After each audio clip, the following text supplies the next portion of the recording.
एक कश्ती को चांद पर पहुंचाने का अनोखा मंसूबा। आखिर साइंसदान ऐसा क्यों करना चाहते हैं? हैरत अंगेज दावा।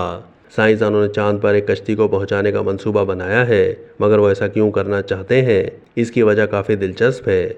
आइए इस वीडियो में आपको बताते हैं कि आखिर साइंसदान चांद पर कश्ती पहुंचाने का मंसूबा क्यों बना रहे हैं, और क्या ये काम आसान है या फिर इस मंसूबे की तकमील में मुश्किलात का सामना करना पड़ सकता है।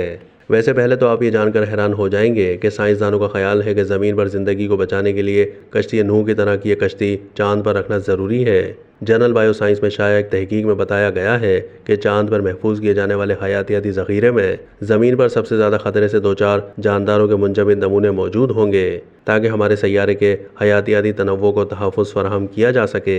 इस मंसूबे से इन नमूनों को ज़मीन के मसाइल जैसे कुदरती आफात और मौसमियाती तब्दीलियों से भी तहफ़्फ़ुज़ मिल सकेगा। इस अनोखे हल को Smithsonian national zoo and conversation biology institute के माहिरीन ने पेश किया है। साइंसदानों का कहना था कि इस तरीके से ज़मीन पर बका के ख़तरे से 2-4 जानदारों को मुस्तक़बिल में तहफ़्फ़ुज़ फराहम किया जा सकेगा। तहकीक में बताया गया कि ज़मीन पर मुतअद्दिद जानदारों को बका का ख़तरा लाहक है और उन्हें बचाने के लिए हमारी सलाहियत महदूद है। International union for conservation of nature के मुताबिक दुनिया भर में 45,300 जानदारों को बका का ख़तरा लाहक है। मुहक्किकीन ने इस हवाले से तजवीज़ पेश की है कि जानवरों की खालों और खलियात के मुंजमद नमूनों को महफूज किया जाना चाहिए।